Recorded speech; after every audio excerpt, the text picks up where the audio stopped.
अगर आप इस चैनल पर नए हैं या अभी तक आपने इस चैनल को सब्सक्राइब नहीं किया है तो मैं आप सबको याद दिला दूं कि आप जल्दी से आपके अपने channel once upon a time horror Hindi को सब्सक्राइब कर लीजिए और बेल आइकन को प्रेस करना मत भूलिएगा, क्योंकि हम आपके लिए ऐसे ही इंटरेस्टिंग और खौफनाक कहानी लाते रहेंगे। अब तक आपने देखा पन्ना जो अब कामिनी नाम की डायन बन चुकी है, वो पार्लर के नाम पर जवान और खूबसूरत महिलाओं की बलि लेती है ताकि उसका रूप और यौवन बरकरार रह सके।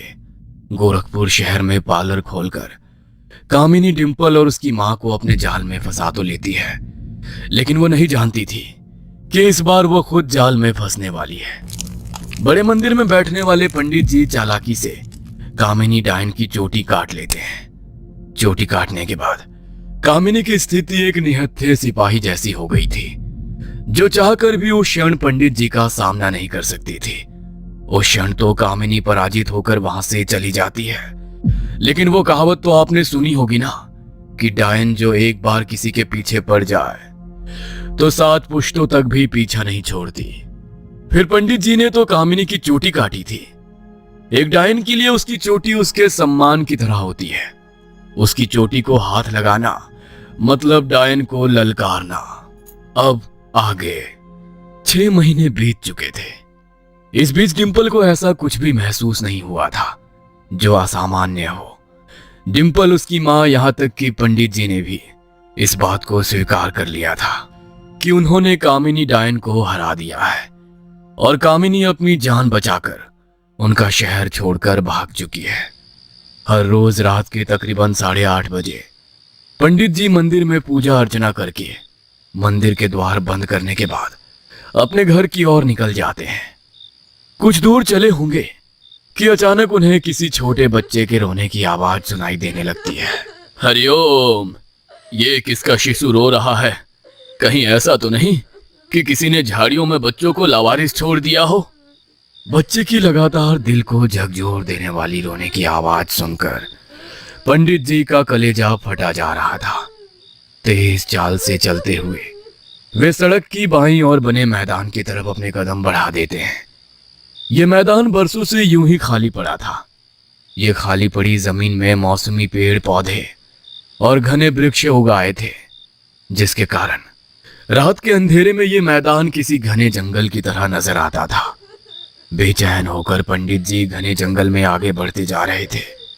वो जितना जंगल में अंदर की ओर जाते, उन्हें बच्चों के रोने की आवाज और तेज सुनाई देने लगती, जिसके कारण उनके मन की बेचैनी लगातार बढ़ती ही जा रही थी। चलते चलते अचानक वो एक ऐसे स्थान पर पहुंचते हैं जहां पीपल के 7 पेड़ एक घेरे के आकार में लगे हुए थे, जिसके बीचों बीच सिंदूर का एक घेरा बना था। उस घेरे के अंदर कुछ ज्यामितीय आकृतियां नजर आ रही थी और उसी के भीतर कुछ दिए टिमटिमा रहे थे। तंत्र मंत्र की आशंका होते ही पंडित जी वहां से पीछे मुड़ने लगते हैं। ये पूर्णमासी का दिन था। क्षितिज में चांद पूरी तीव्रता के साथ चमक रहा था। चांद की उजली रोशनी में पेड़ों की टहनियों से लटकी काले कपड़ों वाली गुड़िया देखकर पंडित जी के शरीर के भीतर एक सिहरन सी दौड़ जाती है। जिस आवाज का पीछा करते हुए मैं इस घने पेड़ में आ गया हूं, ये कोई सामान्य आवाज नहीं, बल्कि कोई मायावी शक्ति है जिसने छल से मुझे अपने पास बुलाया है। मुझे यहां से निकलना चाहिए, यहां रुकना खतरे से खाली नहीं। पंडित जी कुछ और सोच ही नहीं पा रहे थे। डर से जैसे उनका दिमाग सुन्न सा हो गया था। आओ दिखाना ताओ। पंडित जी तुरंत वहां से उल्टे पैर सड़क की ओर भागने लगते हैं। ये कहां भूल भुलैया में फंस गया हूं। इस जंगल से निकलने का तो कोई सिरा ही नहीं मिल रहा है। सड़क से यहाँ आते हुए मुझे 10 मिनट लगे और यहाँ से बाहर निकलने के लिए मैं आधे घंटे से यहाँ से वहां भटक रहा हूँ, लेकिन ऐसा लगता है जैसे सड़क मुझसे दूर और दूर होती जा रही है। पंडित जी माथे पर आते पसीने को लगातार पोंछ रहे थे और प्रभु का नाम स्मरण करते हुए तेज कदमों से चलते जा रहे थे। अधिक आयु होने के कारण चलते चलते अब उनकी सांस फूलने लगी थी। तभी एक स्त्री के हंसने की आवाज उनके कानों में गूंज उठती है। कौन है यहाँ? मैं पूछता हूँ, कौन है मेरे आसपास? पंडित जी के पूछने पर अचानक एक छोटा सा बच्चा उनके सामने आकर खड़ा हो जाता है। उस बच्चे को देखकर पंडित जी मानो सम्मोहन में पड़ जाते हैं और उसे गोद में उठाकर अपने घर की ओर चल देते हैं। अरे ये किसका बच्चा उठा लाए हो गोद में? कौन है ये बालक? अरे जंगल में रो रहा था बेचारा। जब तक इसके माता पिता का पता नहीं लगता ये हमारे साथ ही रहेगा। ऐसे कैसे छोटे से बच्चे को जंगल में छोड़ देता, तुम ही बताओ। पंडित जी की पत्नी ने देखा कि वो बच्चा कुछ असामान्य सा लग रहा था। बच्चों के चेहरे पर दिखाई देने वाली मासूमियत उसके चेहरे से नदारत थी और आंखें बिल्कुल निर्जीव सी नजर आती थी। लेकिन फिर भी पति के साथ आए उस बेसहारा बच्चे को ठुकराने का साहस पंडित की पत्नी नहीं कर पाती और उसे अपने घर में रखने को तैयार हो जाती है। देर रात गए पंडित को महसूस होता है जैसे उसके सीने पर कोई भारी भरकम चीज लदी बैठी है, जिसके कारण उसके मुंह से आवाज भी नहीं निकल पा रही थी। पंडित जी आंखें खोलते हैं तो देखते हैं वही बच्चा शैतानी मुस्कुराहट चेहरे पर लिए उनके सीने पर चढ़ा बैठा है। पहचान तो गया ही होगा तू मुझे।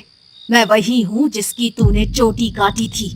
बोल कहाँ रखी है वो चोटी, वरना आज तेरे पूरे परिवार को खत्म कर दूंगी मैं। अगर मैं चाहूँ तो तेरे खानदान की कहानी आज यहीं खत्म हो जाएगी। तंत्र मंत्र की शिक्षा रखता है तो इतना तो जानता ही होगा कि एक डायन चाहे तो क्या कुछ नहीं कर सकती। देख पंडित, तेरे साथ मेरा कोई बैर नहीं है। तू मेरे रास्ते से हट जा, मैं तेरे रास्ते से हट जाऊंगी। चुपचाप मुझे वो चोटी दे दे, वरना अंजाम तू जानता है। पंडित जी की आंखों के सामने उस पल मौत नाच रही थी। वो जानते थे कामिनी अब उनके घर पहुंच गई है। उससे पीछा छुड़ाना अब नामुमकिन है। अपने साथ साथ अब उन्हें अपने परिवार की सुरक्षा की भी चिंता होने लगी थी। पंडित जी एक बक्से की तरफ इशारा करते हैं और इशारा मिलते ही बिजली की तेज से वह बच्चा उनके सीने से उतरकर बक्से के पास पहुंचकर उसमें से अपनी चोटी निकाल लेता है। चोटी हाथ में आते ही कामिनी अपने असली रूप में आ जाती है और देखते ही देखते अपनी चोटी को हवा में घुमाते हुए वहां से गायब हो जाती है। कामिनी ने अपनी चोटी वापस पा ली थी और एक बार फिर वह ठाकुर के परिवार की तलाश में निकल पड़ती है। इधर अखिलेश ठाकुर की उम्र 85 पार कर गई थी। ठाकुर को इतना समझ में आने लगा था कि अब उनके जीवन का कोई ठिकाना नहीं, किंतु पन्ना के वर्षों तक उन्हें यहाँ वहां खोजने रहने की सूचना उन्हें समय समय पर मिलती रही थी। एक दिन, पिताजी, कोई आदमी है, आपसे मिलना चाहता है, कहता है कोई जरूरी बात करने आया है। कुलदीप की बात सुनकर ठाकुर के माथे पर गहरी लकीरें उभर आती है। ठाकुर अपनी लाठी टिकाते हुए कमरे से बाहर आते हैं तो देखते हैं एक आदमी कपड़े से अपना मुंह ढके वहां बैठा हुआ है। कौन? मैं भानु। ठाकुर साहब, मेरे पिताजी आपकी हवेली में काम किया करते थे। उन्होंने मुझे जिम्मेदारी सौंपी थी कि आपके गांव के आसपास कोई भी अजनबी औरत दिखाई पड़े तो मैं आपको सूचना दूं। गांव के आसपास तो नहीं, किंतु 2 कोस एक जवान खूबसूरत महिला बड़ी चतुराई के साथ आपके परिवार के बारे में जानकारी निकालने का प्रयास कर रही थी। यहाँ की तो नहीं लगती थी, किंतु समझ नहीं आता आखिर कौन थी और क्या चाहती थी। पन्ना के साथ मेरी दुश्मनी थी, इसलिए वर्षों तक वो मुझे गांव गांव खोजती रही। किंतु अब ये कौन सी स्त्री है जो मेरे बारे में गांव गांव घूमकर पूछताछ कर रही है। ठाकुर नहीं जानता था कि पन्ना अब कामिनी डायन बनकर उसे ढूंढ रही है। इसलिए जब उसे अपने विश्वास पात्र लोगों से इस बात की सूचना मिली कि कोई खूबसूरत लड़की ठाकुर के परिवार का पता निकालने की कोशिश कर रही है तो ठाकुर चिंतित हो उठा था। मैं जानता हूँ मेरी मौत के साथ इस कहानी का अंत नहीं होगा। मेरे मर जाने के बाद भी वो पन्ना मेरे आने वाली पीढ़ियों को बर्बाद करने से पीछे नहीं हटेगी। इससे पहले कि वो मुझे ढूंढ ले, मुझे खुद उसे ढूंढकर उसका खात्मा करना होगा। मैं अपने हाथों को खून से नहीं रंगना चाहता था, लेकिन अब इस फोड़े को शरीर से अलग करना ही होगा, वरना ये आने वाली पीढ़ियों के लिए नासूर बन जाएगा। अखिलेश ठाकुर को एक अघोरी बाबा की याद आती है जिसे वो एक बार कुंभ के मेले में मिले थे। और उनके ज्ञान के आगे बिल्कुल नतमस्तक हो गए थे। अघोरी बाबा ने मुझे मदद करने का वादा किया था। लगता है उनकी मदद लेने का समय आ गया है। हो सकता है समस्या का हल बाबा के पास हो। मुझे उनसे मिलना चाहिए। ठाकुर साहब जाकर उस अघोरी बाबा से मिलते हैं और अभी तक की सारी कहानी उन्हें सुना देते हैं। देखो, पन्ना कोई सामान्य औरत नहीं है। उसने बरसों तक तुम्हें ढूंढने की कोशिश की, लेकिन जब उसे तुम्हारा कोई पता नहीं मिला तो अपने तंत्र मंत्र के बल पर वो डायन की सिद्धि करने लगी। वो अब एक डायन बन चुकी है और डायन जैसी महाशक्ति का मुकाबला मेरे मंत्र नहीं कर सकते। डायन जैसी दुष्ट शक्ति का मुकाबला करने के लिए तुम्हें किसी शक्ति का ही आवाहन करना पड़ेगा। मैं समझा नहीं बाबा, आप क्या कहना चाहते हो? कैसी शक्ति की बात कर रहे हैं आप? देखो, उसने इंसानी बलि देकर खुद को इतना ताकतवर बना लिया है कि अब मेरे मंत्रों का उस पर कोई असर नहीं होगा। हाँ, लेकिन अगर तुम कोई शक्ति जैसे कि यक्षिणी को साध लो तो तुम्हारी तपस्या हल हो सकती है। अपने परिवार की जान बचाने और उस पन्ना डायन से पीछा छुड़ाने के लिए मैं कुछ भी करने के लिए तैयार हूँ। आप मार्गदर्शन करिए बाबा। मैं अपनी जान देने से भी पीछे नहीं हटूंगा। बस मेरे बच्चों को कुछ नहीं होना चाहिए।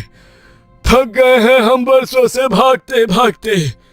जब भी मुझे खबर मिलती है कि पन्ना मुझे ढूंढते हुए आसपास के गांव तक पहुंच गई है, तुरंत ही मैं अपना ठिकाना बदल देता था।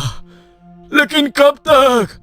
आखिर कब तक ऐसी गुमनामी की जिंदगी जीते रहेंगे हम लोग? अब बस इस पन्ना को खत्म करना है मुझे। उसके लिए चाहे मुझे जो भी करना पड़े, मैं पीछे नहीं हटूंगा। तो फिर ठीक है, तुझे यक्षिणी की महासाधना करनी होगी। एक बार यक्षिणी तुमसे प्रसन्न हो गई, उसके बाद दुनिया की कोई ताकत तेरा बाल भी नहीं बांका कर सकती। ब्रह्मांड का ऐसा कोई सांसारिक सुख नहीं जो तुझे या तेरे परिवार को ना मिल सके। किंतु ध्यान रखना, ये कोई आसान मार्ग नहीं है। यक्षिणी साधना बहुत कठिन होती है। मैं तैयार हूँ बाबा।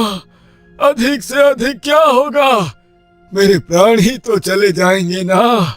ठीक है, मुझे अपने प्राणों की कोई चिंता नहीं।